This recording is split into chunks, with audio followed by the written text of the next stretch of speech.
स्वागत है दोस्तों। चलो आज हम एक महान क्रांतिकारी जिसने खुद की जान इस भारत माँ के लिए न्यौछावर कर दी और अपने देश के लिए खुद की जान कुर्बान कर दी, ऐसे महान भारत माँ के सुपूत सरदार शहीद आजम सरदार भगत सिंह। सरदार भगत सिंह, सरफरोशी की तमन्ना अब हमारे दिल में है, देखना जोर कितना बाजुए कातिल में है। यही एक तुम्हारे मेरे शरीर पर रोंगटे खड़े कर देने वाली जो लाइनें हैं, इन्हीं से प्रेरित होकर भगत सिंह ऐसे कुछ भारतीय स्वतंत्रता संग्राम में कूद पड़े जिन्होंने भारत देश के लिए एक क्रांतिकारी इतिहास बनाया। और इसकी वजह से सरदार भगत सिंह को हम सब शहीद आजम कह के हम उन्हें शत शत नमन करते हैं।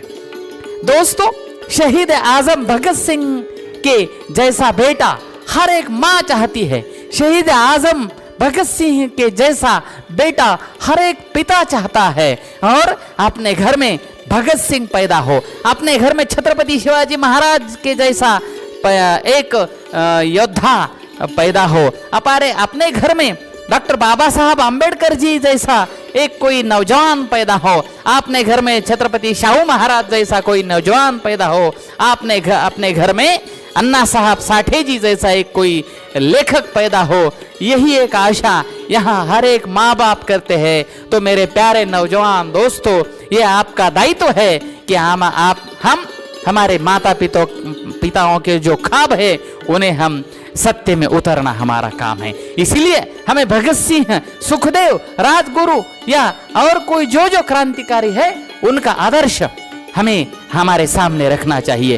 कौन नहीं चाहता कि हर एक घर में स्वामी विवेकानंद जैसा नौजवान हो, और जिसने ऐसे नौजवान ने सिर्फ खुद का घर ही नहीं, सब देश नहीं, पूरे जग में एक सामूहिकता का, एक वसुधैव कुटुंबकम का जो स्वाध्याय दिया है वो बहुत ही बड़ा है तुम्हारे में। दोस्तों, हमें ये मालूम है कि सरदार भगत सिंह आधुनिक भारत के क्रांतिकारी इतिहास के महानायक है। उनका जन्म 28 सितंबर 1907 कहाँ हुआ? पाकिस्तान स्थित फैसलाबाद। मात्र 23 साल का जीवन भारतीय स्वतंत्रता संग्राम के स्वतंत्रता सेनानियों के लिए प्रकाश स्तंभ था। उन्हें 23 मार्च 1931 को लाहौर में ब्रिटिश औपनिवेशिक सरकार द्वारा फांसी दी गई। विश्व स्तर पर उन्हें शहीद आजम, शहीद भगत सिंह के रूप में जाना जाता है। भगत सिंह का क्रांतिकारी जीवन महाकाव्य के किसी भी कार्य में नायक के कार्यों की तरह ज्वार और संघर्ष से भरा हुआ है। वह राजनीतिक रूप से सक्रिय परिवार से थे, जहां उनके पिता किशन सिंह और चाचा अजय सिंह गदर पार्टी आंदोलन के सदस्य थे, जो भारत से ब्रिटिश शासन को उखाड़ फेंकने के लिए अंतर्राष्ट्रीय राजनीतिक आंदोलन करते थे। इस विरासत ने भगत सिंह के प्रारंभिक जीवन को गहराई से प्रभावित किया। वह जलियांवाला बाग हत्याकांड और गुरुद्वारा नानकाना साहिब हत्याकांड से बहुत आहत हुए, जहां ब्रिटिश सेना द्वारा हजारों निहत्थे निर्दोष लोगों की हत्या की गई थी। वह एक इतालवी राजनेता, पत्रकार और कार्यकर्ता जो मैज़िनी हैं, उनके क्रांतिकारी विचारों से, इटाली के विचारों से प्रेरित थे। और उन्होंने नौजवान भारत सभा नाम की भारतीय समाजवादी युवा संगठन की स्थापना की। उसी समय सरदार भगत सिंह, शिवराम राजगुरु, सुखदेव थापर, चंद्रशेखर आजाद, राम प्रसाद बिस्मिल और शहीद अशफाक उल्लाह खान जैसे प्रमुख नेताओं के साथ हिंदुस्तान सोशलिस्ट रिपब्लिकन एसोसिएशन में शामिल हो गए। उनके कार्य और शब्दों ने हमेशा युवाओं को प्रभावित किया। वह लाहौर में एक बमबारी कार्यक्रम में शामिल था, इसलिए पुलिस ने उन्हें गिरफ्तार कर दिया और जेल भेज दिया। 5 सप्ताह बाद फिर रिहा किया। फिर भगत सिंह जी ने अमृतसर में प्रकाशित विभिन्न उर्दू, पंजाबी, हिंदी समाचार पत्रों में जैसे कीर्ति वीर, ऐसे अलग अलग पत्रों में बलवंत रंजीत विद्रोही नाम से अलग अलग लेख लिखे और संपादित किए। लेकिन सबसे बुरी तरह से भगत सिंह जी को आहत हुई जब लाला लाजपत राय जी का मृत्यु हो गया और उनका मन बदल गया। और फिर एचएसआर ने लाला लाजपत राय जी का जी के मृत्यु का बदला लेने की कसम खाई। इस परिणाम साजिशकर्ताओं ने गलती से जेम्स स्कॉट के बजाय एक सहायक पुलिस अधीक्षक जॉन पी सैंडर्स को गोली मार दी। बस पुलिस और सीआईडी को एचएसआर सदस्यों की तलाश थी। एचएसआर के सदस्य भूमिगत थे, जहां भगत सिंह ने अपने बाल काटे, मुंडवा दिए, पहचान हटा दी, छिपाने के लिए एक टोपी पहन ली और फिर उन्होंने पहन रखी। भगत सिंह और बटुकेश्वर दत्त ने सार्वजनिक सुरक्षा विधेयक और व्यापार विवाद अधिनियम के विरोध में इनकलाब जिंदाबाद क्रांति की जय हो का नारा लगाकर केंद्रीय विधानसभा में दो बम फेंके और पर्चे फेंके। इस घटना के बाद भगत सिंह और दत्त दोनों को गिरफ्तार कर लिया गया और मुकदमे में दोनों ने उम्र कैद की सजा सुनाई गई।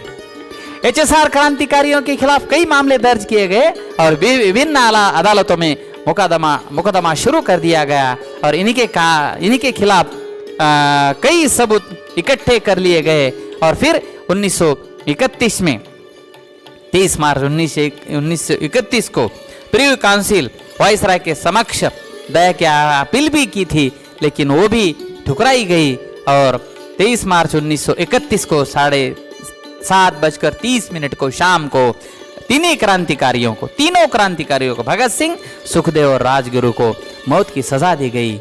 इन मौतों ने ब्रिटिश अन्यायपूर्ण सरकार के खिलाफ भारत में अराजकता पैदा कर दी। यह सच्चे देशभक्त थे युवाओं के महान बलिदान से ये बहुत ही बड़ा बलिदान था। भगत सिंह की शहादत भारतीय स्वतंत्रता के बराबर गिना जाता है। वह राष्ट्र निर्माण के लिए हमेशा प्रेरणा के स्रोत है। ऐसे महान क्रांति भगत सिंह, तो दोस्तों हमें यह महान क्रांति भगत सिंह को आदर्श रख के हमें जीवन आगे कृतार्थ करना है। लेकिन दोस्तों एक बहुत ही बढ़िया पंक्ति से मैं इस स्पीच को खत्म कर दूंगा। सिर्फ हंगामा खड़ा करना मेरा मकसद नहीं, सिर्फ हंगामा खड़ा करना मेरा मकसद नहीं, ये तस्वीर बदलनी चाहिए। मेरे दिल में ना सही तेरे दिल में एक चिंगारी जलनी चाहिए।